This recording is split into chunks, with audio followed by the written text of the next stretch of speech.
ladies and gentlemen, I'm going to talk about a famous man. A man that everybody knows, but that nobody believes in. Who is he?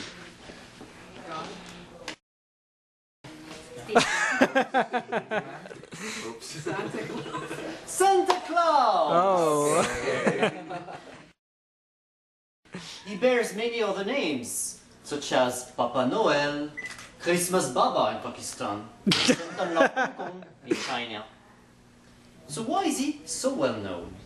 Why is he so embedded in our culture? Let's go back to the historical roots. The legend stems from Northern Europe.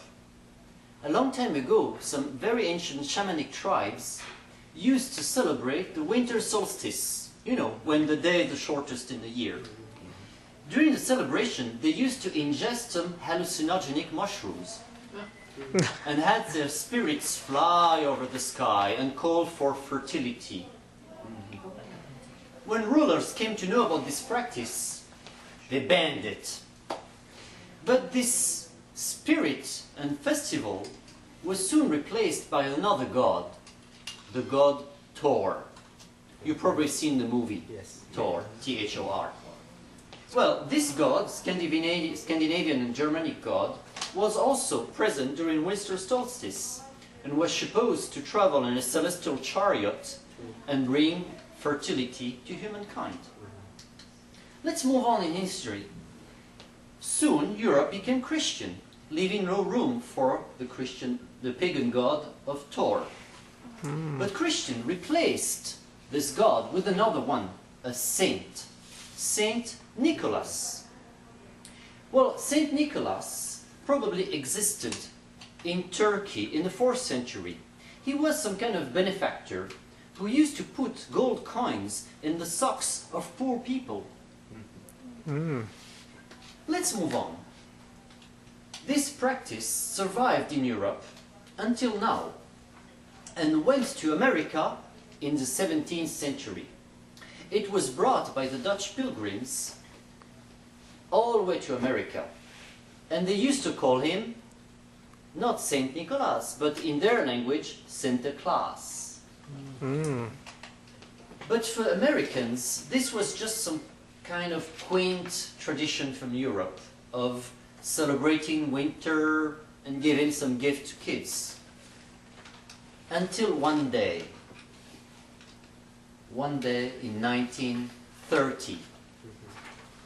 That day, a man had a stroke of genius. He revived the myth of Santa Claus and personified him. For what purpose? For marketing purpose. Coca-Cola. Coca-Cola. They revived the myth of Santa Claus in order to boost sales.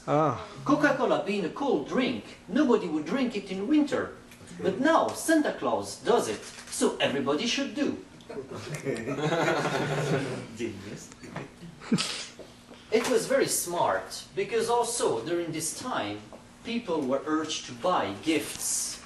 Children got the habit of writing a letter to Santa Claus, asking for gifts they think they deserved for good behavior. But not only children, the parents as well. The father would think, oh, I worked hard enough, I need to buy a new car.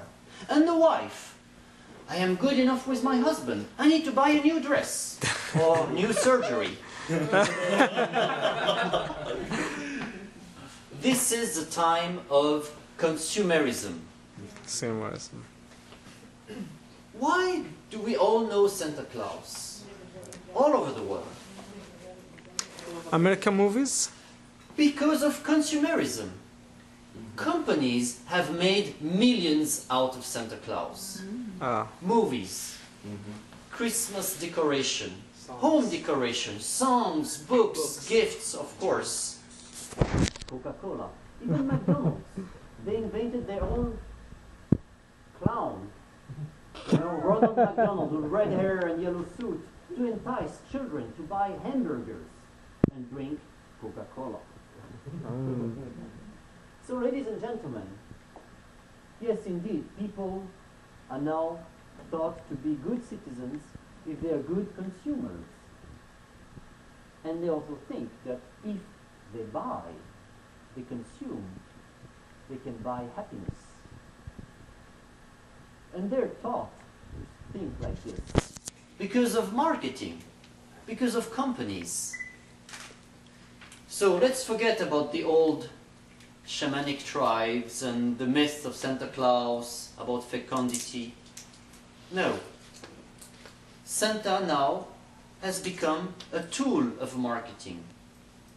Large companies have succeeded in turning this nice man into Satan, from Santa to Satan, a god of money and consumerism.